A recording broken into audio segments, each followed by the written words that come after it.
Mesdames, Messieurs, chers conseillers, membres du public, bonsoir. On va démarrer. Membres du public, il n'y en a pas. Oui, il n'y en a pas, puisque évidemment, ce n'est pas annoncé dans le petit potin, vu que c'est un conseil municipal exceptionnel. La raison est simple, c'est que nous avons, dans le cadre des projets d'investissement que nous avons pour cette commune, je parle de l'agrandissement de l'école, de la rénovation thermique de Sainte-Marie-de-Prestier, etc., des demandes de subventions à faire relativement importantes et dans un délai limité à cause de l'État, puisqu'il a ouvert les dossiers il y a une semaine et on doit rendre les dossiers dans 2 semaines. En gros, voilà. Donc, d'où l'intérêt d'avoir conservé cette date de conseil municipal exceptionnel parce que nous devons délibérer pour que vous m'autorisiez à faire des demandes de subvention. Voilà. Comme c'est des montants qui sont assez importants pour nous, il était essentiel qu'on fasse ce conseil. Avant d'ouvrir la séance, je vous informe. Alors, vous le savez, suite au départ de Jean-Philippe Maguet, assez naturellement, il y avait un conseiller municipal de sa liste qui devait venir nous rejoindre, mais il y a eu une succession de démissions. Je vous en avais donné 2 au dernier conseil. J'en ai 2 de plus depuis, puisqu'au fur et à mesure, nous avertissons des personnes, mais qu'elles démissionnent, elles refusent au fil de l'eau. Donc Madame Florence Jacob a donc démissionné à la suite de notre information comme quoi elle était installée au conseil, ainsi que Monsieur ensuite Dominique Ivorel. Voilà, donc à présent c'est Monsieur Yannick Fer. Madame Yannick Fer, exact. Madame Yannick Fer, que nous sollicitons, donc le courrier vient de partir, mais enfin il faut le temps que cette personne y réponde pour accepter ou bien pour démissionner de nouveau, je vous en dirai plus au prochain conseil. Néanmoins, le quorum étant atteint, je déclare la séance ouverte. Alors, en ce qui concerne les pouvoirs, si vous en avez, faites-les moi suivre. Sinon, j'ai M. Jean-Michel Caron qui me donne le pouvoir, j'ai Christophe Vambel qui donne pouvoir à Christophe Gordin, et j'ai Philippe Bigot qui donne pouvoir à Marie-Danielle Pillard. Je vous fais suivre tout cela, voilà. Donc sachez que vous avez ces pouvoirs-là pour ceux que je viens de citer. Cédric persiste à être le plus jeune de nos conseillers. Il sera donc une fois encore secrétaire de séance. Nous ne procéderons pas à l'approbation du procès-verbal de la séance du 4 mars dernier, c'était il y a quelques semaines. On procédera à son approbation lorsque le PV sera finalisé. Donc vous imaginez bien qu'en termes de délai, c'est un peu court. Donc le PV sera finalisé au conseil municipal du 27 mai. La loi exige de ma part que je vous informe des actions que nous menons en justice et des suites qui sont données. On vous en avait parlé il y a quelques années en analysant les comptes de la commune sur le précédent mandat pour essayer de trouver des pistes d'économie. On était tombé sur 2 contrats datant des années 2010 et 2012 qui engageait la commune pour un montant de 140 158 euros et 6 centimes pour l'achat de 4 postes de travail informatique ainsi que d'un serveur pour la mairie, puis le remplacement de ce même serveur 2 ans plus tard. À l'époque, nous avions évalué l'ensemble du matériel à plus ou moins 7 000 euros, donc 7 000 euros versus 140 158 euros et 6 centimes. Vous imaginez bien que nous n'étions pas ravis et que par conséquent, j'avais déposé un dossier au tribunal administratif contre la société pour faire annuler le contrat de la société qui nous avait fourni ces différents postes pour différentes raisons, notamment qu'elle nous avait loué 2 fois le même matériel et puis également parce que je considérais que les montants étaient totalement disproportionnés avec la qualité du matériel. Ce dossier-là, il est toujours en cours au tribunal administratif. Il ne devrait plus tarder à être jugé, avril-mai, je pense, dans ces eaux-là. Il s'agit donc de faire annuler le contrat de 2012 et de se faire rembourser les sommes versées par la commune à l'organisme qui nous avait apporté son financement, soit environ 60 000 euros. C'est la somme qui sera en discussion lors de ce procès au tribunal administratif que nous avons évidemment bien l'intention de gagner. Mais par ailleurs, assez naturellement, comme j'ai informé le tribunal administratif de ce fait-là, j'ai dû également en informer le procureur, parce que pour être très clair, si d'un côté je diligente au niveau du tribunal administratif une action contre un fournisseur et que de l'autre côté je ne donne pas les conditions dans lesquelles les marchés n'ont pas été passés parce qu'il n'y avait pas eu de passage de marché à l'époque, alors c'est moi qui risque une responsabilité dans une affaire passée pour ne pas avoir dit ce qui s'est passé officiellement. J'en ai donc informé le procureur qui en général classe l'affaire, sauf que dans ce cadre-là, le procureur a décidé, lui, de poursuivre en son nom. De poursuivre, et ce dossier a été jugé le 7 mars dernier par la 5e chambre correctionnelle du tribunal de grande instance de Lyon. S'agissant de deniers publics et après consultation du dossier d'enquête qui nous a été soumis, j'ai souhaité que la commune se constitue partie civile dans cette affaire afin d'évaluer et de dire lors de cette action judiciaire quel était le préjudice que nous évaluions et voir si le tribunal nous suivrait ou pas. Le tribunal a rendu son verdict le 14 mars.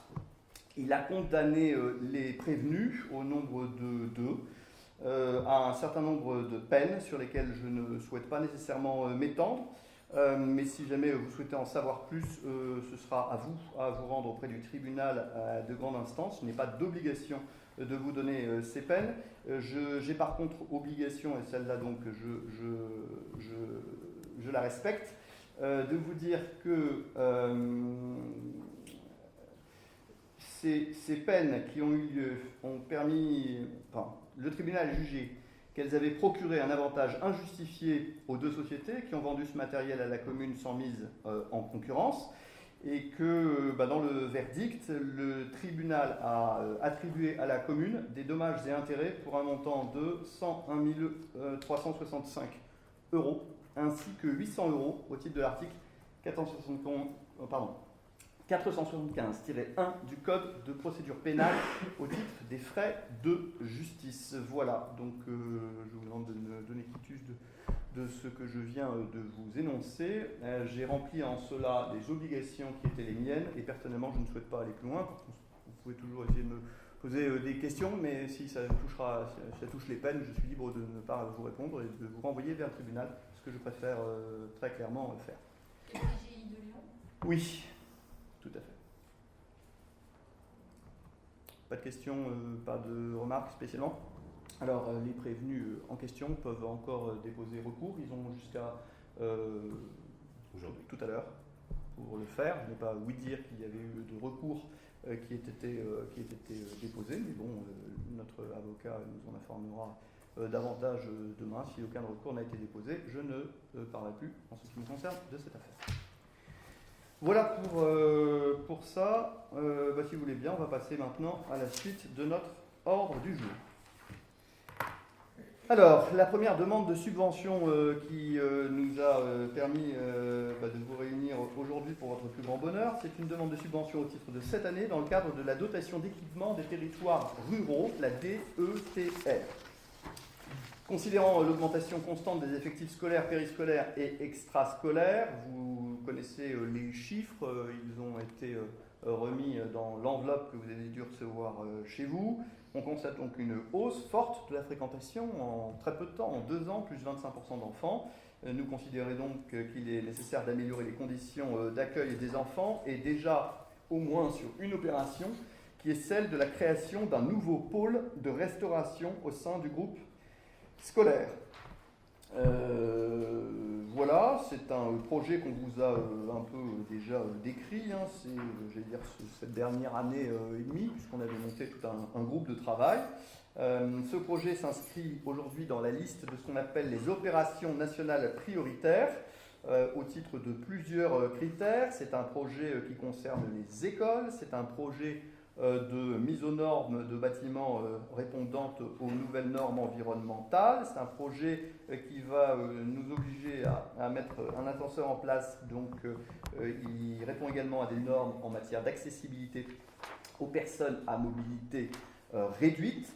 Bref, ce projet de second pôle de restauration scolaire et extrascolaire a un coût estimatif de 350 000 € hors taxe et nous allons solliciter auprès de l'État, de la DETR donc, une subvention à hauteur de 45% de ce montant, soit 257 000, plus loin, 157 500 euros. Est-ce que vous avez des questions sur cette demande? Ça m'arrangerait que vous en ayez une, j'ai soif. On ne peut pas demander plus. Alors si on peut demander plus, pour votre information, j'ai rencontré le préfet il y a une semaine sur ces opérations parce qu'elles sont importantes et que je voulais défendre clairement notre dossier, puisque l'ensemble des communes du département font toutes des demandes de DETR, et je voulais expliquer en quoi notre projet était largement le meilleur. Donc le préfet n'est absolument pas obligé d'être d'accord pour financer les deux projets que je vais vous décrire, qui sont donc d'un côté le pôle de restauration et de l'autre côté l'agrandissement de l'école. Voilà, donc j'ai échangé avec lui sur ce qu'il serait raisonnable de demander, sachant qu'il m'a répondu de façon un peu, comment dirais-je, prudente, et que j'ai donc considéré, au regard de ce qu'il m'avait dit et de ce sur quoi nous avions échangé, que 45% était un montant raisonnable à demander. Il n'est absolument pas obligé de me suivre pour nous donner autant que cela. Absolument pas. Est-ce que le fait que les enfants de 15 cieux bénéficient aussi... C'est un des arguments que j'ai avancé parmi les 10 000 arguments que j'ai avancés en pleurant au préfet lors de ce rendez-vous. Pardon ? Le choix. Il faut vendre. Pas d'autres questions? Bon, eh bien dans ce cas-là, il vous est proposé d'adopter l'opération que je viens de vous décrire, d'adopter les modalités de financement proposées ci-dessous. Donc pour rappel, un budget estimatif de 350 000 euros hors taxe, des financements publics par le biais de la DETR 2019 d'un montant de 157 500 euros, soit 45% du montant précédent, donc de solliciter cette subvention pour le projet de création d'un nouveau pôle de restauration scolaire extrascolaire au titre de l'année 2019 dans le cadre de la dotation d'équipement des territoires ruraux. Qui est pour? Qui est contre? Qui s'abstient? 2 abstentions. C'est bon? Ok. Seconde demande de subvention, c'est toujours au titre de l'année 2019, mais cette fois-ci dans le cadre de ce qu'on appelle la dotation de soutien à l'investissement local. C'est une dotation qui est assez récente, elle a 2 ans je crois. 2 ans. Donc de la même façon, vous imaginez bien que s'il y a des effectifs scolaires en plus au niveau du pôle de restauration, eh bien, il y en a également au niveau de l'école. L'école élémentaire est à peu près, enfin pas loin de la saturation, puisqu'on a 10 classes aujourd'hui. L'école maternelle risque de voir encore une ouverture à septembre de cette année. Bref, nous n'avons plus suffisamment de classes pour envisager l'avenir sereinement. Et donc, nous souhaitons agrandir le groupe scolaire avant qu'il n'arrive à complète saturation et qu'il ne soit plus en capacité d'accueillir de nouvelles classes. Au-delà, nous avons évidemment besoin, vous l'imaginez bien, quand on a plus d'enfants, on en a plus également au périscolaire et à l'extrascolaire. On a donc besoin de salles d'activités supplémentaires aussi pour les activités d'ActiJeunes, ainsi que pour les activités, je vais dire, pendant les congés, que ce soit les congés intermédiaires ou les congés d'été. Voilà, donc on va avoir besoin de construire un nouveau bâtiment, de réaliser des travaux d'agrandissement, de rénovation thermique également du bâti actuel, qui devront respecter des normes énergétiques, qui sont ce qu'on appelle la RT 2020. Cyril aurait pu nous en parler longuement pour votre plus grand intérêt, mais il n'est pas là puisque grippé.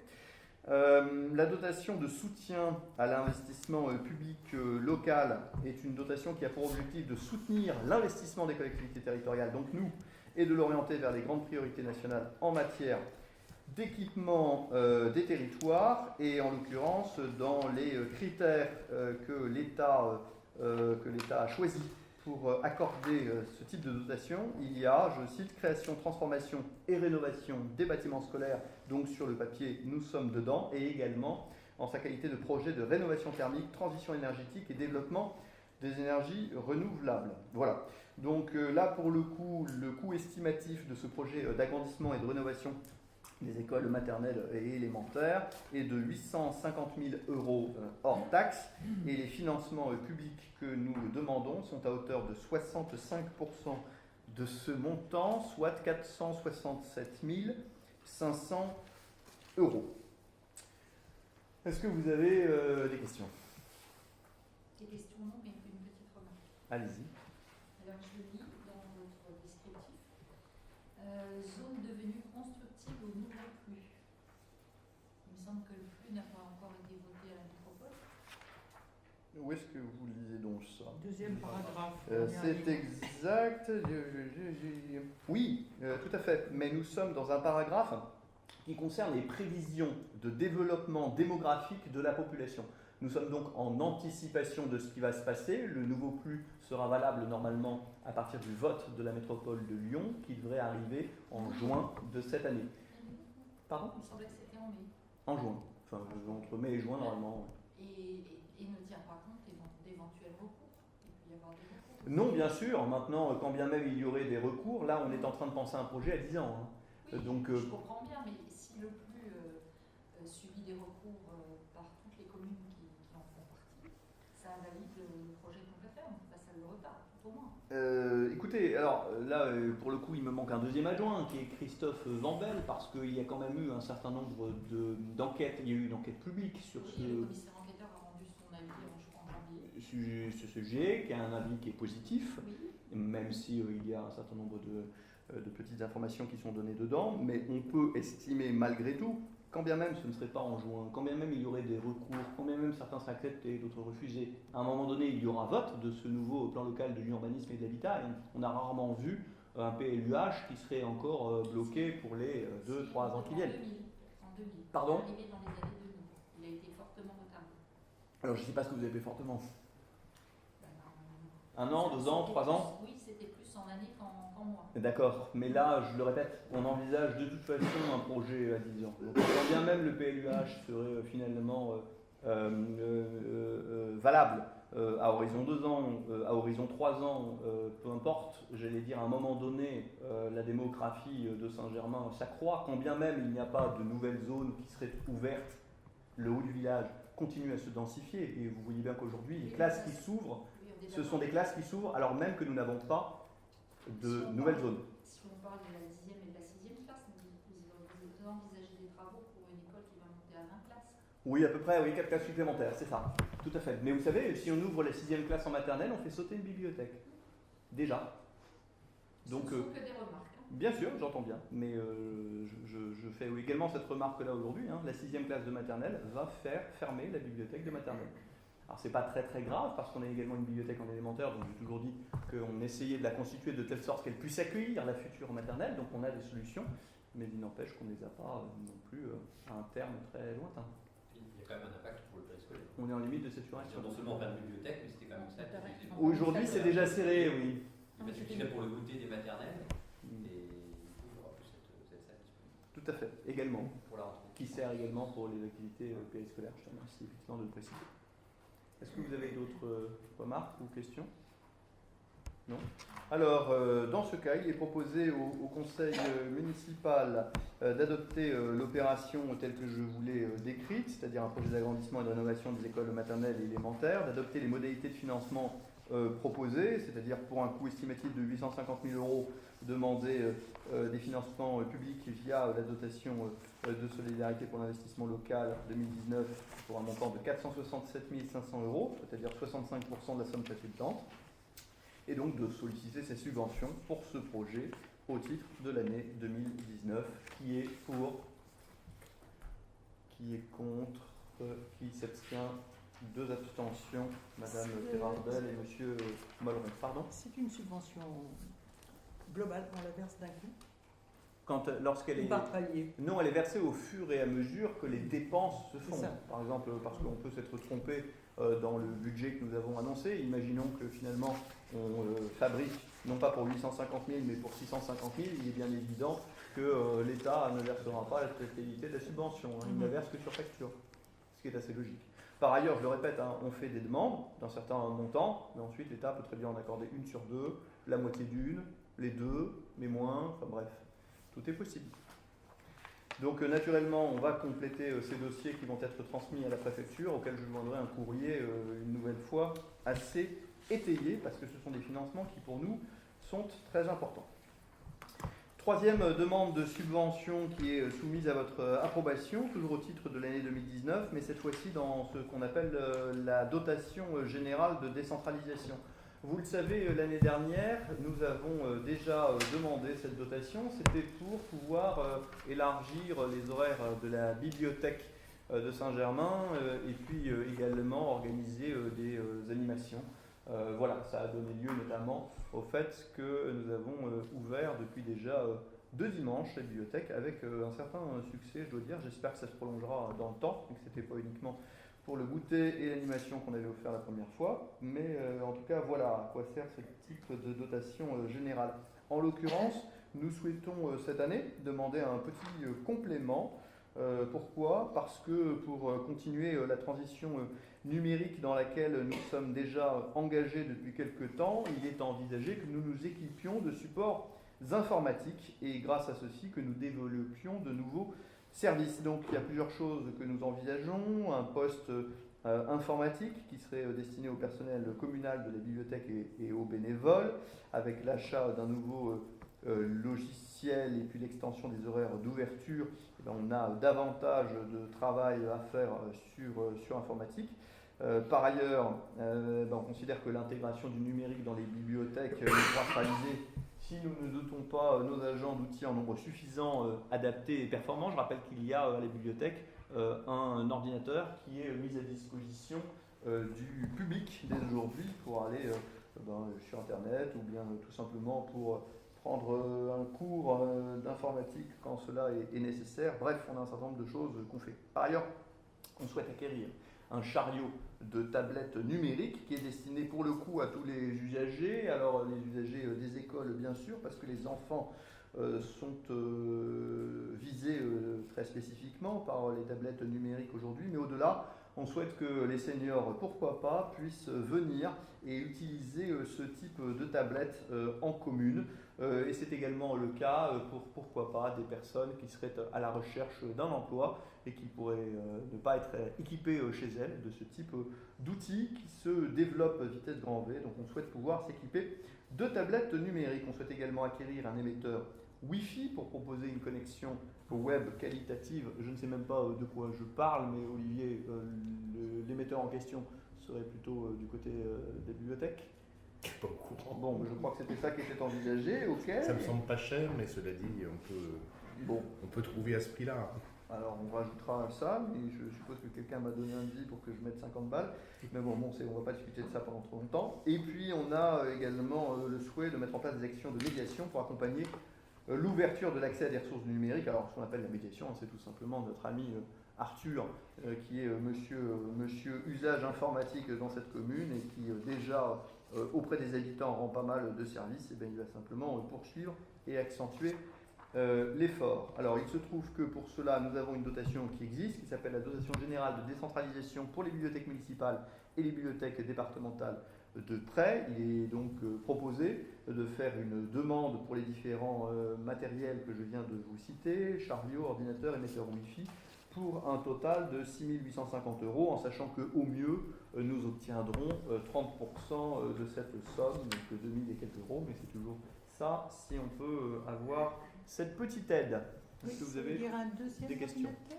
Pardon? Un deuxième ordinateur? Oui, tout à fait, mais qui arrivera probablement en remplacement d'un qui... Oui, pardon? Non, je vois pourquoi. Non, ça y est, j'ai compris pourquoi 50 €. Ah bon, d'accord. Voilà. Tout à fait. Mais en fait, c'est un ordinateur de centralisation des 16 tablettes. Et le routeur, c'est un routeur qui permet de centraliser, de centraliser. Pour que ça marche avec, quoi. Voilà, pour que ça marche avec. Qu'est-ce que vous avez ciblé sur le 16 tablette de nom? Quand on achète un chariot, Voilà, c'est des systèmes qui en fait qui comprennent soit 8, soit 16 tablettes, qui sont dans des valises qui permettent la recharge globale de toutes les tablettes et également la mise à jour globale de l'ensemble sans avoir à aller recharger 16 tablettes sur 16 prises électriques, etc. Voilà, Et par curiosité, il y en a à l'école. Il va y en avoir. Ces 16 tablettes auront aussi pour objectif d'être utilisées par les écoles, par les classes en élémentaire, par contre, plutôt pas en maternelle, je crois pas que ce soit... Si, maternelle aussi, il y avait une demande là-dessus? On a prévu de faire un test en mutualisation sur une classe de 16 tablettes Et si jamais il y avait besoin... qui serait utilisée par l'école élémentaire et l'école maternelle, qui est aussi demandeuse de ça, mais bon. On fait la chose un peu de la même façon que les tableaux numériques. Voilà. On y va progressivement, on essaye avec une classe et on voit un peu ce que ça donne. Est-ce qu'il y a d'autres remarques? Oui, Cédric. J'ai une remarque sur cette délibération et sur les tableaux numériques. Est-ce qu'on peut les associer? Vas-y. Voilà. Donc, je vais m'abstenir pour cette délibération. Parce qu'aujourd'hui, alors, je vais parler plus des tableaux numériques, parce qu'il a été prévu au budget d'acquérir des tableaux numériques pour l'école maternelle. Et c'est un choix que je ne partage pas, en fait. Une petite incompréhension par rapport à ce choix d'investissement. En fait, de façon concrète, on fait entrer des écrans dans des salles pour des enfants qui ont entre 3 et 5 ans. Voilà, je ne comprends pas trop l'intérêt. C'est-à-dire que je pense que ça répond, il y a quelques avantages, d'un point de vue pédagogique, ludique, mais à mon avis, les inconvénients sont bien supérieurs aux avantages. Et je me demande en quoi un écran va améliorer l'apprentissage d'un enfant, et surtout que ça répond à un besoin. Est-ce que vraiment on répond à un besoin d'enfant, ou finalement un désir d'adulte, et pour espèce de rentrer dans une mouvance un peu générale, toutes les écoles s'équipent, voilà, il faut se numériser, il faut être connecté. Connecté à quoi, je ne sais pas. Mais en tout cas, voilà, je pense qu'on répond à une règle un petit peu, une espèce d'injonction un petit peu générale.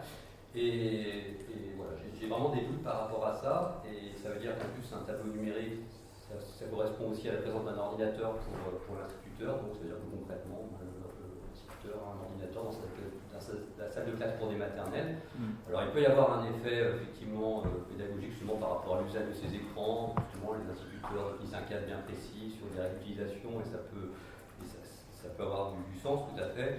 Je pense qu'entre 3 et 5 ans, c'est beaucoup trop tôt. C'est-à-dire qu'on inculque ça à des enfants à partir de la primaire, pourquoi pas, ça peut être bénéfique.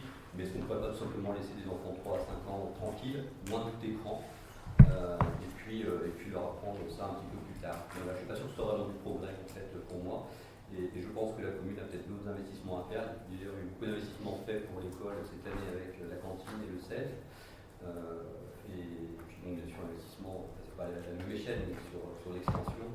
Et je pense que ce n'est pas forcément utile. Je sais qu'il y a une pression très forte des institutrices par rapport à ça. Mais j'ai des doutes. Et puis après, il y a quand même aussi la question, parce que là on parle de transition numérique, et on parle aussi de transition écologique. Bon, pour les deux choses, les deux sphères ont quand même de fortes incohérences. C'est-à-dire que le numérique aujourd'hui, c'est 10% d'émissions de gaz à effet de serre, ça fait qu'augmenter. Notamment les data centers, là, c'est les centres de données. Donc, tout ce qu'on génère sur Internet et en train de données, c'est stocké à droite, à gauche. Il faut d'énormes systèmes de refroidissement pour ça. Je passe sur l'exploitation des métaux rares, de la matière fossile nécessaire par rapport à tout ça. Voilà, des choses qu'on ne voit pas, ça se passe à l'autre bout du monde. Mais bon, je pense qu'on peut avoir un rôle par rapport à ça et peut-être de s'opposer à cette numérisation à tout va. Je ne dis pas qu'il faut revenir à des systèmes archaïques, mais je pense qu'on peut limiter les choses. Et même par rapport à une bibliothèque, je pense qu'il y a déjà des postes informatiques. Est-ce que finalement une bibliothèque pourrait pas être un lieu un peu protégé, entre guillemets, déconnecté de ça, comme une classe d'école maternelle? Voilà. Ok. Bon, cette réaction, Cédric a eu la gentillesse de venir me voir avant pour qu'on en discute ensemble. Moi j'étais un peu dans le même état d'esprit finalement il y a quelques mois lorsque l'école maternelle nous a dit, elle avait testé le premier tableau numérique interactif en grande section, ils trouvaient ça très très bien, les autres institutrices étaient très demandeuses. Moi j'étais assez réticent pour ne rien vous cacher, mais plutôt à titre personnel. Cela dit, je me suis tourné vers Olivier qui, je dois dire, était assez réticent aussi, enfin au départ, il n'était pas très très très chaud. Et j'ai envoyé Olivier pour qu'il ait un débat, une discussion avec les deux directeurs, le directeur de l'école élémentaire et la directrice d'école maternelle.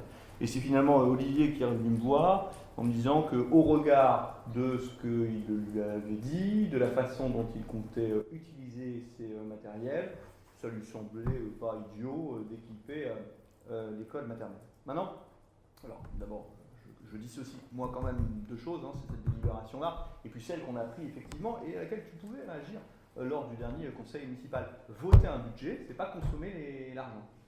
Voter un budget, c'est permettre de faire quelque chose avec de l'argent qu'on bloque pour cela, mais qu'on n'est pas obligé de faire.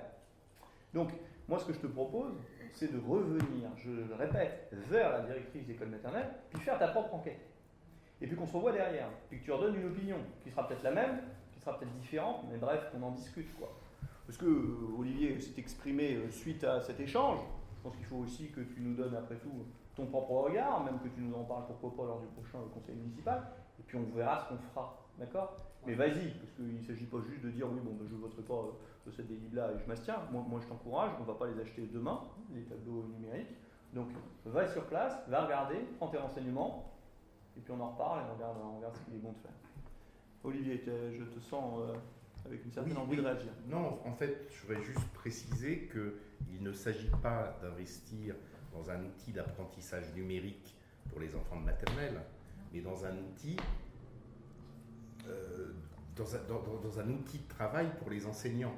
C'est pas, on ne va pas apprendre aux enfants de maternelle à utiliser des outils numériques.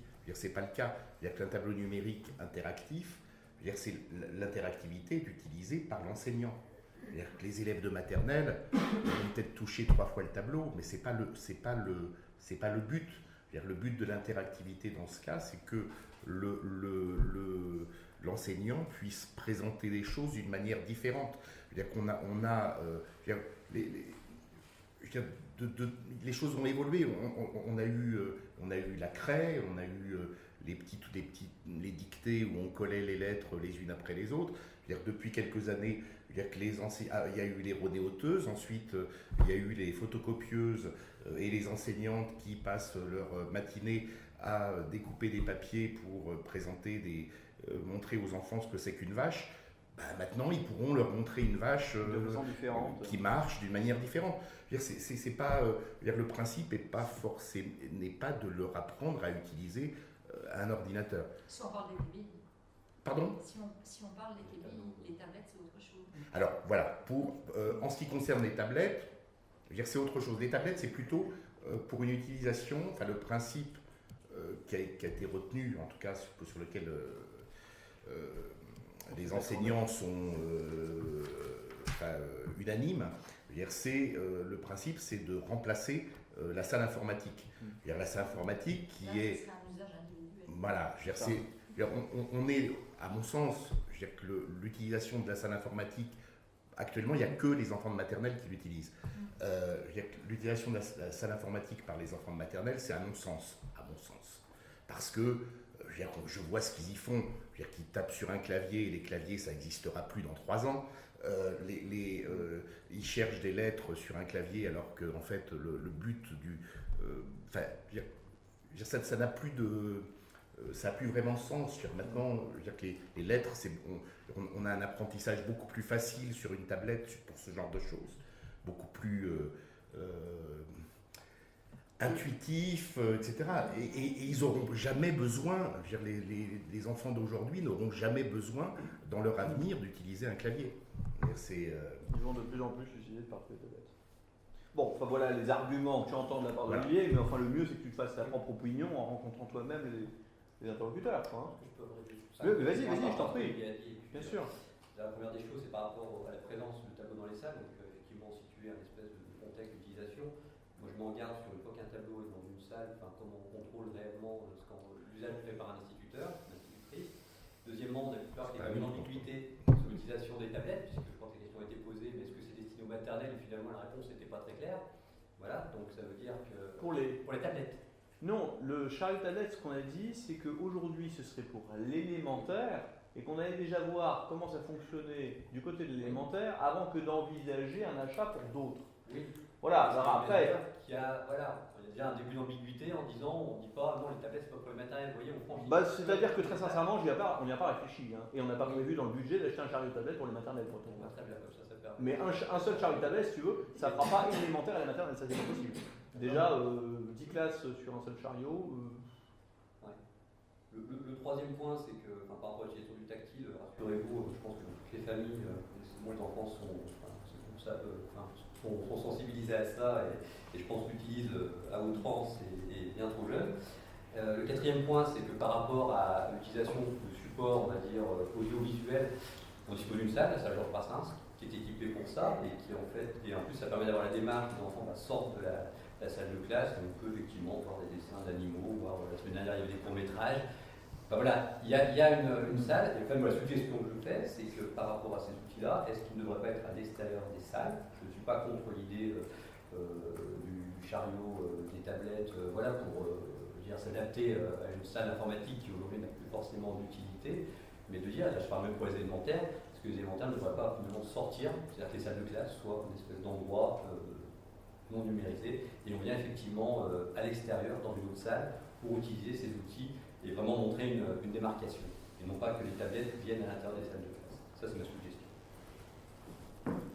Voilà. Je ne suis pas sur ta suggestion sur l'élémentaire. Tu voudrais qu'on enlève les tableaux numériques interactifs des classes ou tu voudrais que les chariots ne soient pas utilisés dans les classes finalement? Non, les tableaux numériques pour les élémentaires, je suis un peu réservé, je vais être moins catégorique pour les maternelles. Je manque peut-être de recul, et peut-être qu'un enfant à partir de 6 ans, il a peut-être un peu plus le recul par rapport à ça. Mais vraiment par rapport aux tablettes, je suis pas sûr que c'est une bonne idée de faire venir que les tablettes viennent dans les salles de classe. Voilà. C'est des règles. C'est la Wi-Fi qui pose question, c'est quoi tes noms des tablettes. Après, je pense qu'il y a quand même le regard de l'enseignant et la pédagogie. Je veux dire, l'usage justement, tu décris l'usage qui est fait dans les familles, qui n'est pas toujours construit et pas toujours accompagné. Justement, profiter d'avoir des enseignants qui vont apprendre le bon usage de la tablette, comment s'en servir et justement apprendre à aller chercher les bonnes informations avec un bon outil numérique. On est d'accord. C'est dommage de s'en priver. Mais c'est pas ce que je dis. C'est pas ce que je dis. Mais non. Mais simplement que c'est d'amener les tablettes dans les salles de classe. Que finalement d'avoir une salle extérieure, enfin j'ai une salle qui est dans l'école, mais qui n'est pas dans la salle de classe, est peut-être plus adaptée pour essayer d'avoir une inclusion de ces objets-là. Mais après, je suis tout à fait d'accord avec toi sur le fait que c'est vraiment pertinent que des instituteurs qui sont formés pour ça puissent expliquer aux enfants le bon usage. Ça, je suis tout à fait d'accord. Je pense que M. Vray te parlera plus précisément de ce qu'il avait l'habitude déjà d'utiliser des classes de tablettes à Neuville, et il jure que par ça. Mais le principe, c'est pas forcément de faire travailler toute la classe. C'est-à-dire que maintenant beaucoup dans l'enseignement, les choses se passent en groupe, sur des espaces avec une classe qui peut être partagée, avec quelques élèves qui travaillent sur un projet et pendant que d'autres font autre chose. Et le principe, c'est d'avoir l'outil pour que... Alors, en école élémentaire, la grosse différence avec l'école maternelle, c'est qu'il n'y a pas d'ATSEM. Et donc, ils sont obligés de faire travailler l'ensemble des enfants. Donc, je ne sais pas combien, il y a une trentaine d'élèves. 24 par classe. En élémentaire, ils sont pas plus. En élémentaire, on a ouvert une 6e classe, et donc ça fait baisser immédiatement le nombre d'enfants par classe. Une 10e classe, pardon. Ça permet de faire de la pédagogie différente. Voilà, mais du coup, ils n'ont pas la possibilité de faire sortir la moitié de la classe pour aller dans une autre salle, parce qu'il n'y a plus d'encadrement. Voilà. Et simplement, donc, je reviens vraiment sur le sujet des maternelles, est-ce que je suis le seul à partager ça, ou est-ce que tout le monde trouve... Voilà, c'est ma question, c'est pas... Moi j'avais juste un point, là on parlait de la bibliothèque, on a placé sur l'école. Ce chariot, c'est la vocation, c'est la bibliothèque ou c'est l'école? Comment vous allez faire le transfert entre les deux en permanence? Ça peut être les deux, mais c'est un chariot, ça roule. Ouais, donc ça peut être les deux, si tu veux, c'est des outils qui peuvent être utilisés dans les classes, hors des classes, dans les bibliothèques de l'école, dans notre bibliothèque à nous, ou alors on en prend quelques-unes. Bref, c'est multifonction, j'allais dire, multi-usage. Parce que là c'est décrit vraiment dans la bibliothèque, et là on parlait vraiment que école. Et mais bon. Et moi la question que j'avais, c'était à la bibliothèque, comment on surveillait le temps passé par les enfants. qu'il n'y en ait pas qui viennent toute la demi-journée passer leur temps sur les écrans. Voilà, pour le sur les coup, tablettes. oui, mais tu as raison. Cela dit, dans la bibliothèque, on a quand même des adultes. Oui, Quand même. Qui sont en nombre suffisant pour Bah, faire les de toute rentrées de livres et choses comme ça, surveiller les enfants. Et... T'as toujours au moins 2 personnes, voire 3 personnes dans la bibliothèque, ça dépend. T'as toujours une personne dessus nous, forcément, c'est un bénévole. Ça s'étale sur les tablettes. Mais il y a un système de centralisation. Il y a un système de centralisation qui fait que, c'est-à-dire qu'on peut bloquer l'ensemble des tablettes en un clic. Et après, l'utilisation à la bibliothèque, c'est-à-dire qu'elle peut être dans des... Enfin, on ne va pas mettre à disposition 16 tablettes à la bibliothèque. Ce n'est pas le but. C'est-à-dire que le but, c'est de pouvoir créer des animations ponctuelles, ou par exemple, que les enfants qui viennent à la bibliothèque puissent être, puisqu'on numérise les catalogues, etc., puissent être formés à faire autre chose que d'aller voir des jeux vidéo sur des tablettes, aller choisir un livre, aller faire ce genre de choses. Tout à fait. Ou bien qu'on ait 5 seniors qui, à la suite des vacances de Noël, à la suite des congés de Noël, ont reçu une petite tablette de la part de leurs enfants, et ben, ils viennent apprendre à s'en servir à plusieurs. Ça te parle. Je vois bien ça te parle, comment faire. C'est surtout les limites. Mais c'est pas de la il faut contrôler parce pour aller que faire moi je vois mes enfants, ils ont des tablettes dans leur collège. Les temps qui passent, il y a des enfants, ils passent 28 heures à regarder du YouTube dans une semaine. Non, mais ça, 4 heures par jour. Bien sûr, alors qu'ils sont quand même contrôlés énormément, ils ont des mouchards. Et on est obligé de leur retirer leur tablette tellement ils ne savent pas se contrôler. Je comprends bien. Mais je pense que d'abord là, ce sera des lieux dans lesquels il y aura des adultes. Ensuite, je ne suis pas certain que tu pourras faire complètement tout ce que tu veux. Voilà, c'est pour ça qu'il faut, je pense, bien définir le cadre. Et enfin, je ne veux pas non plus, parce qu'il y a un grand absent de nos débats là, c'est quand même les parents. À un moment donné, les parents ont un certain nombre de responsabilités, me semble-t-il. Oui, mais il y en a pas mal qui démissionnent aussi par rapport à ça. Ah oui, il y en a qui démissionnent. La commune ne peut pas non plus tout empêcher sous prétexte que les parents ne prennent pas leurs propres responsabilités. Il y a un moment donné, il faut qu'on fasse attention. On ne peut pas non plus empêcher des choses sous prétexte qu'il y a des parents qui n'éduquent pas leurs enfants à l'usage des outils numériques. Au contraire, je pense vraiment que les professeurs, j'espère que je peux leur faire confiance, parce que sinon où va-t-on, vont permettre aux enfants d'apprendre un usage qui sera raisonné numérique et pas n'importe lequel. Là où pas mal de parents, à partir du moment où ils rentrent à 20h le soir alors que leurs gamins sont là depuis 2 heures en train de regarder la télé, la tablette et le machin, et ne sont pas derrière pour surveiller tout, c'est moins simple, quoi. Voilà. Enfin, de façon très simple, tout en faisant confiance aux instituteurs, mais en tant que parents, parce qu'on constate, c'est que si on ne met pas des règles qui soient strictes, c'est compliqué à faire respecter. Et plus on met ces outils à disposition comme ça de façon facile, ce qu'explique Christophe du collège, plus on a ce risque d'usage déviant. Dans une bibliothèque, il y a un vrai risque. Il y a un vrai risque. Et c'est pas le rôle d'un personnel de bibliothèque, je pense aussi d'aller gérer ça. Et réciproquement, en tant que parents, si on va dans une bibliothèque et qu'on est obligé de fliquer ses enfants alors qu'ils sont dans un lieu où justement c'est vraiment le lieu où ils peuvent, je dirais, fouiller pour chercher leur livre. Et puis je trouve ça triste d'aller chercher un livre par une requête sur un ordinateur. Même on n'a pas dit qu'on avait tout ça. Ça a été dit. Dans la bibliothèque d'une taille de Saint-Germain, quand on a la bibliothèque de Lyon, il y a 6 étages, je bien comprendre qu'un ordinateur peut avoir une utilité, mais ici on peut encore aller fouiller dans des bacs, avoir le plaisir de feuilleter, choisir son livre de cette façon. À quel besoin ça répond? Je le répète, en ce qui concerne l'usage dans la bibliothèque de Saint-Germain, on ne l'a pas défini. On n'est pas du tout. On ne s'est pas dit maintenant tout le monde viendra sur tablette pour consulter l'ensemble des bouquins. Je ne sais pas. On va y réfléchir, tu seras autour de la table si tu veux, il n'y a pas de problème. Mais ne mets pas derrière le fait qu'on souhaite pouvoir avoir un outil qui est plutôt pratique, pouvoir le mettre à disposition, mais peut-être pas dans n'importe quelle circonstance, tous les mots du monde. Non, les enfants ne seront pas abandonnés devant les tablettes. Puis en plus, un jour, j'ai envie qu'ils me la rendent, la tablette. Donc je ne voudrais pas non plus que plus personne ne sache qui a quelle tablette et puisse y passer des heures ou s'en fuir avec. Ce n'est pas le sujet. Il y a des adultes, il y a des règles qui seront mises en place. Donc ce ne sera pas n'importe quel usage. Donc on en parlera. Okay, il y aura forcément une modération aussi. Ah bah oui, forcément. On ne peut pas aller avec des outils qui sont des outils acquis par la municipalité sur Internet, n'importe comment, n'importe où. C'est pas possible. De toute façon, à mon avis, il n'est pas question de mettre à disposition des tablettes à la bibliothèque. C'est pas le but. On y vient pour faire. C'est pour des ateliers, pour des choses. À imaginer. Pour des formations. Des formations. pour les jeunes, les vieux, Les projets. Qu'est-ce qu'il a pour voilà, pour des projets.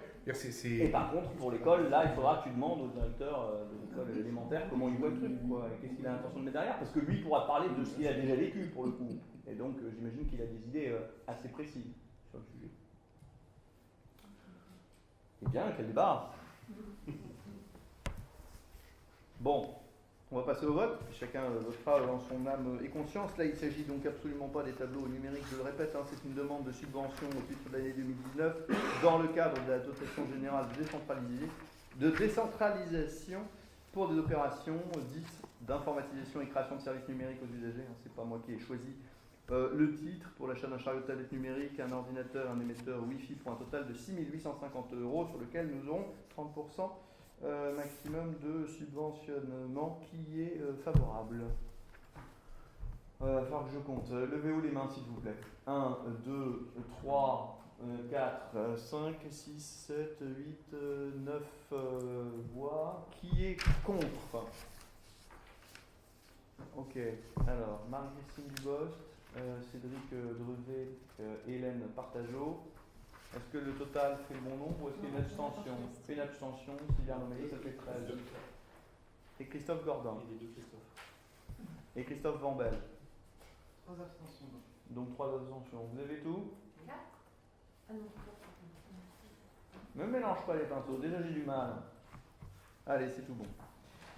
Je vous remercie. On passe au sujet suivant. Alors, il s'agit de ce qu'on appelle les cohortes KNARCU. Alors, KNARCU, c'est quoi déjà? Caisse nationale? Vous avez le nom, chaque fois je... Ouais, vous ne l'avez pas non plus. C'est l'organisme qui s'occupe des questions de retraite. De retraite de la fonction publique. Et voilà, de la fonction publique. Mais j'ai pas le C, le N, le R, le A, le C, le L, etc. Je ne sais pas exactement ce que ça veut dire. Il est proposé au conseil municipal en fait, de m'autoriser à signer une convention avec le centre de gestion du Rhône qui est relative à leur intervention sur les dossiers de retraite des agents de notre collectivité. Voilà, donc il s'agit simplement de pouvoir, pour les agents de notre collectivité, lorsque il y a des départs à la retraite ou tout simplement des renseignements sur les retraites futures, de pouvoir se retourner vers le centre de gestion pour qu'il leur fasse de ce qu'on appelle des relevés de situation pour ceux qui connaissent. Voilà. Pour information, en 2018, on a eu un dossier EIG. Vous allez m'aider, Laure. EIG, c'est... Estimation indicative globale. Voilà, estimation indicative globale. Et RIS, c'est relevé individuel de situation. Donc nous avons eu un dossier d'estimation indicative globale en 2018, 2 dossiers relevés individuels de situation et la convention que nous signons avec le conseil, avec le centre de gestion propose des tarifs de 70 € pour un dossier qui n'aurait jamais été traité concernant l'EIG, 50 € pour un relevé individuel de situation et 35 € pour un dossier ayant déjà été traité pour l'estimation indicative globale et 25 € pour un dossier ayant déjà été traité en matière de relevé individuel de situation. Voilà. Est-ce qu'il y a des remarques concernant cette convention à passer avec le centre de gestion? Olivier, je t'écoute. Pourquoi est-ce que c'est payant pour les fonctionnaires alors que c'est gratuit pour les salariés? C'est ça. Parce que je suis pas certain que ce soit complètement gratuit. Tu es sûr que c'est gratuit pour les si, salariés? C'est pas payé de toute façon.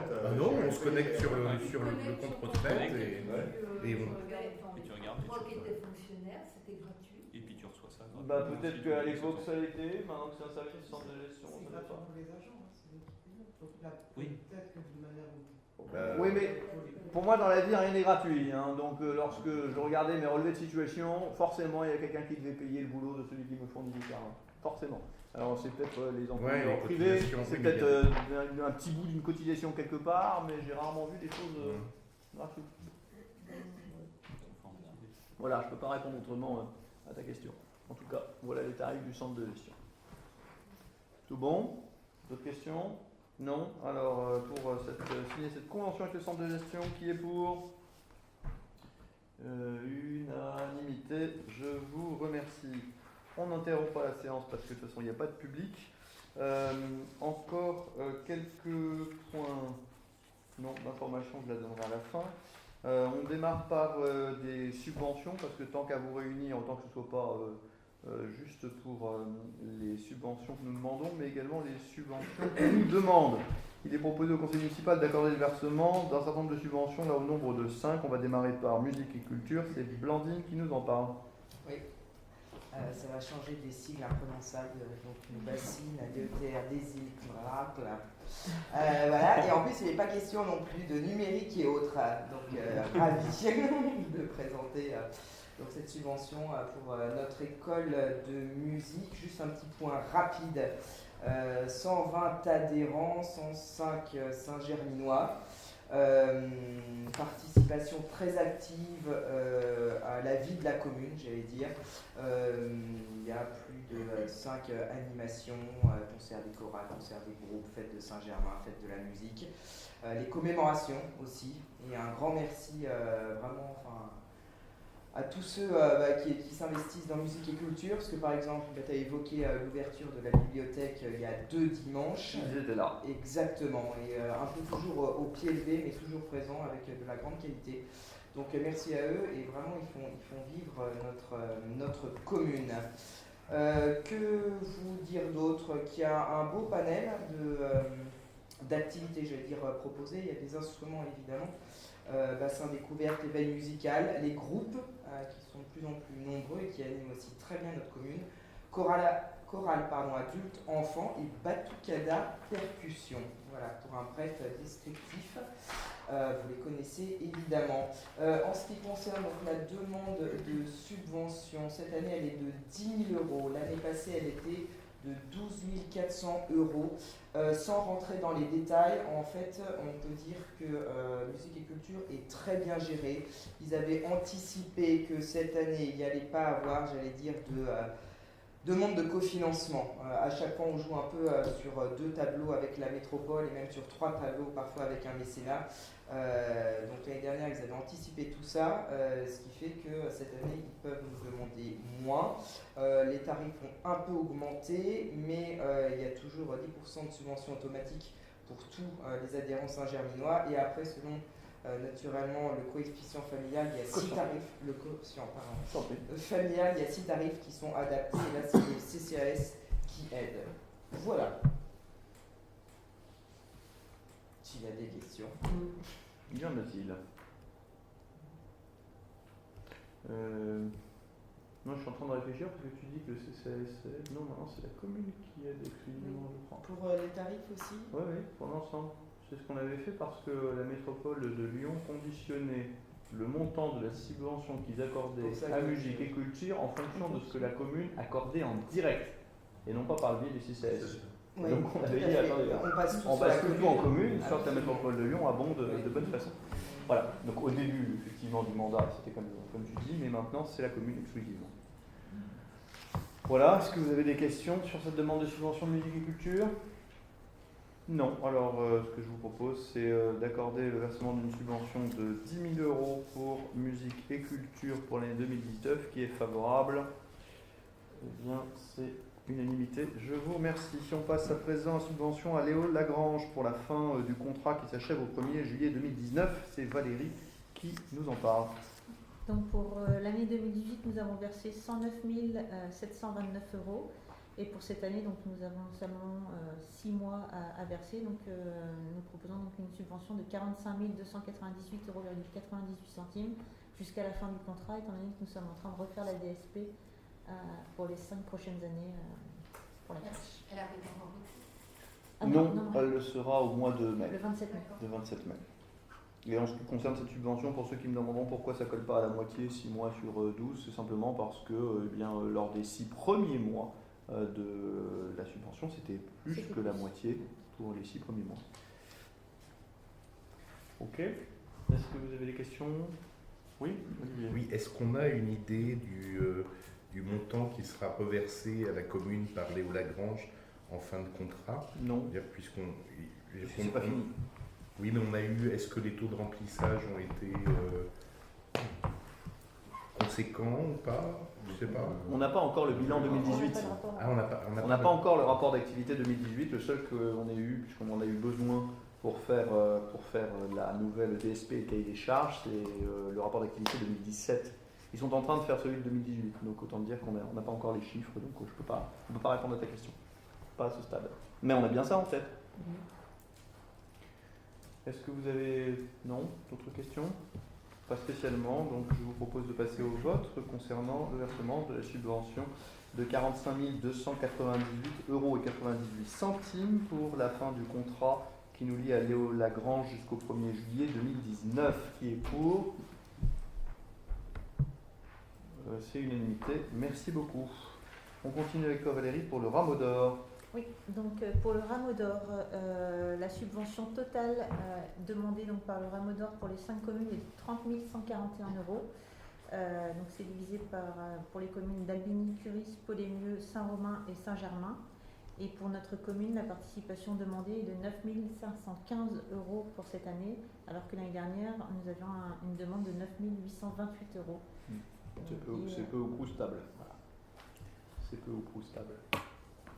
Est-ce que vous avez des questions sur cette subvention demandée pour le Juste une petite précision, les 6 communes qui font partie du...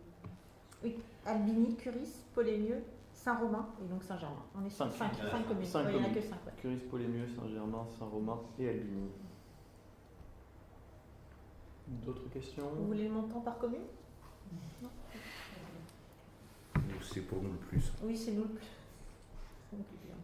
Assez logiquement. Ouais. Ok, d'autres questions? Non. Donc on passe au vote pour la subvention pour le rameau d'or pour l'année 2019 pour un montant de 9 515 €. Qui est pour? Non. Ah non. Qui est contre? Olivier Perrault contre. Ok, pas d'abstention. J'ai vu tout le monde. Tout va bien. OCCE, école maternelle. Valérie. Donc pour l'année 2018, nous avons versé 310 € comme nous versons chaque année. Et pour cette année, donc, nous versons toujours ces 310 €, mais nous rajoutons donc, une somme pour plusieurs projets. Donc, nous proposons de verser donc, une somme de 1310 €, donc 310 € habituels, plus 300 € pour un projet santé, 500 € pour un projet littérature et 200 € pour une animation dentaire. Ça fait rêver, une animation dentaire. Ok, vous avez des questions sur cette subvention pour Sur les dents? l'animation dentaire, moi je Ça porte aucune réponse. C'est important pour les enfants quand même. Mais complètement, c'est très bien, c'est très Les bien. associations qui interviennent à titre gratuit, mais Je ne sais pas auquel ils s'adressent, mais bon, voilà quoi. Pas de remarques? Parfait, alors je vous propose de passer au vote pour une subvention de 1310 € pour l'année 2019 à l'OCCE, école maternelle. Qui est pour? Qui est contre? Qui s'abstient? Une abstention, Marie-Christine Dubost. On passe à la subvention pour la coopérative de l'école élémentaire, Valérie. Donc pour l'école élémentaire, donc toujours les 310 € comme d'habitude annuelle. Et pour cette année, donc, nous proposons une subvention également de 1 500 € pour la classe, pour l'école transplantée, parce que c'est toute l'école qui part en séjour vert, classe verte, cherchez le mot, en classe verte. Et également 300 € pour le projet de santé, donc qui se fait avec l'école maternelle. C'est un projet commun pour les deux écoles. Ok, est-ce que vous avez des questions? est-ce que le projet de la classe transplantée est bouclé? Bouclé en termes financiers. Alors, la classe transplantée a choisi de faire également un financement dit participatif. Donc, ils sont sur un site internet qui s'appelle La Trousse à Projet, sur une adresse qui doit figurer sur le dernier petit potin, si vous avez envie d'aider nos enfants à partir en école transplantée. J'ai regardé aujourd'hui où est-ce qu'on en était. Alors, ils avaient mis, je crois, un montant minimum de 3 000 € et maximum de 5 000 €. Ils en sont à 3 800 et quelques euros, donc ça a l'air plutôt pas mal parti, d'autant plus qu'il reste encore 3 semaines avant l'extinction de ce projet et que nos directeurs et directrices sont très actifs. Notre directeur est très actif. Ils partent dans le Vercors, c'est ça? Ils partent dans le Vercors, à Autrans. Plutôt pas mal. D'autres questions? Non. Donc, pour une allocation d'une subvention d'un montant de 2110 € à l'attention de la coopérative de l'école élémentaire, qui est favorable? Qui est contre? Qui s'abstient? Marie-Christine Dubost s'abstient. Je vous remercie. Voilà, dernier point à notre ordre du jour, si je n'ai rien oublié. Alors d'abord, pour vous dire que la prochaine séance, pour vous rappeler que la prochaine séance du conseil municipal est fixée au 27 mai 2019. Pardon? Ensuite, une information que m'a demandé de vous livrer Christophe Vandel concernant la société Free Mobile. Je vous lis. Les progrès des technologies de télécommunication ont permis un développement considérable des services de la téléphonie mobile. Aux grandes dames de Cédric Drevet, qui n'aime pas ça, et moi non plus, Cédric. Ces technologies répondent à des usages intégrés dans la vie quotidienne de nos concitoyens. On va parler d'antennes relais. L'extension du parc d'antennes relais sur la commune est aujourd'hui favorisée par l'arrivée de nouveaux opérateurs, l'augmentation du trafic, les exigences de qualité et de couverture géographique, l'évolution des services proposés ainsi que des technologies et la nécessité de renforcer les réseaux dans les zones saturées. Free Mobile a obtenu en téléphonie mobile une licence 3G en janvier 2010, une licence 4G, donc on en est sur le très haut débit mobile, en octobre 2011. À ce titre, ils doivent implanter des antennes relais sur Saint-Germain-au-Mont-d'Or et souhaitent les implanter au lieu dit les carrières pour répondre à des objectifs de couverture de population fixés par l'autorité de régulation des communications électroniques et des postes, l'ARCEP. À cet égard, nous avons demandé à ce que Free Mobile tienne une permanence d'information dans la mairie qui aura lieu le 10 avril 2019, 10 avril prochain, de 18h à 19h, ici même, afin de dire à quel endroit ils ont l'intention d'implanter précisément leur pylône, et puis de répondre aux questions des habitants. Voilà, notre avis sur le sujet, c'est que le lieu d'implantation n'est pas extrêmement heureux, je veux dire que ça va pas être très joli, que jusqu'ici ils ne nous ont pas fourni des éléments d'insertion paysagère pour qu'on voit un peu comment tout cela s'inscrirait donc dans le paysage, mais que par contre effectivement, on le sait bien sur Saint-Germain pour ceux qui ont un portable, souvent c'est pas terrible, et en ce qui concerne Free Mobile, c'est pas terrible du tout. Voilà, donc écoutez, pour l'instant, c'est le projet de Free Mobile. Ils nous proposent que nous en parlions, ou plutôt, nous leur avons demandé à ce qu'on s'en parle, et donc ils vont tenir une permanence le 10 avril de 18h à 19h en mairie. Naturellement, on communiquera, malheureusement pas par le biais du petit potin, puisqu'on n'a pas avant début mai, mais par le biais du panneau électronique, oui. Non, je disais toujours, je demandais si l'antenne relais qui était dans le clocher de l'église était toujours...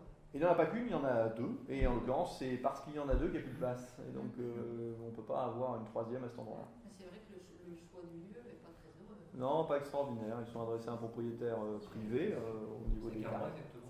Pardon? Carrière. Près du Sacré-Cœur. Sacré-Cœur. Voilà. La Madone. Oui. En termes de paysage. Nous leur avons demandé des éléments, ils ont oublié de nous les donner, nous n'avons pas oublié de les relancer, et ils commencent à m'agacer sérieusement. Il n'est jamais bon. Mais alors, il reste qu'une heure, 18h, 19h. Pardon? Il reste une heure. Oh oui, de 18h à 19h. Maintenant, si je leur demande de revenir une deuxième fois, ils reviennent une deuxième fois si c'est nécessaire. C'est un peu comme jour. Pardon? Je n'en ai aucune idée. Un mercredi, je crois. Un mercredi.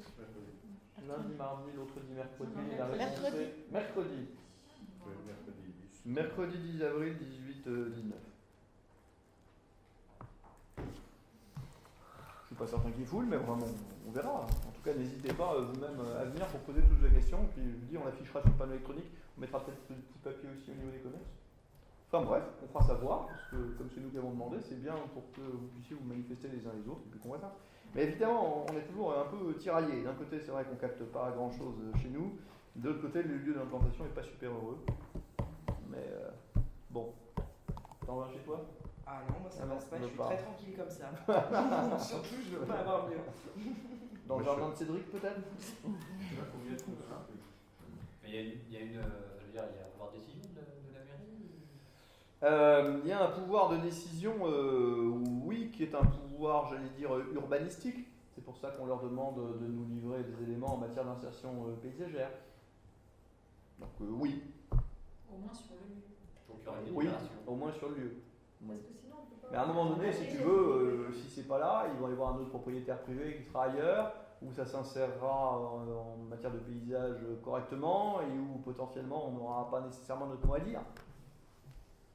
Encore heureux, le maire ne peut pas bloquer tout ce qu'il veut partout.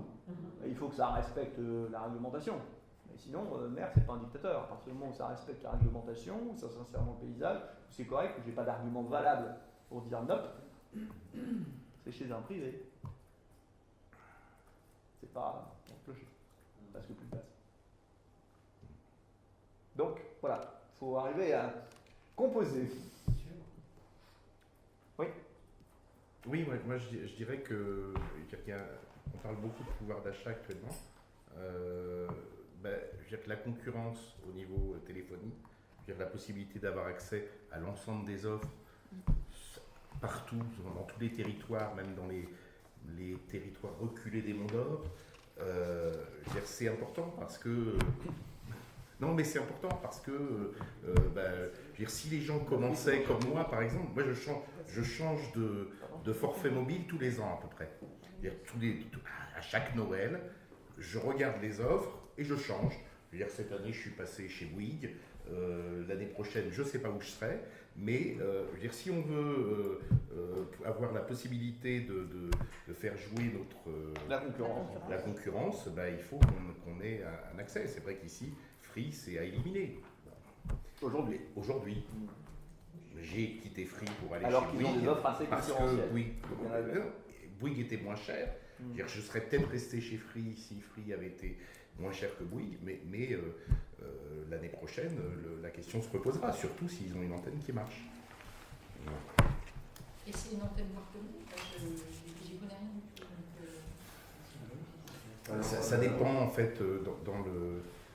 Il y a des discussions maintenant aussi par rapport à la future 5G, etc., où il y aura certainement une multiplication d'antennes, mais beaucoup moins visible.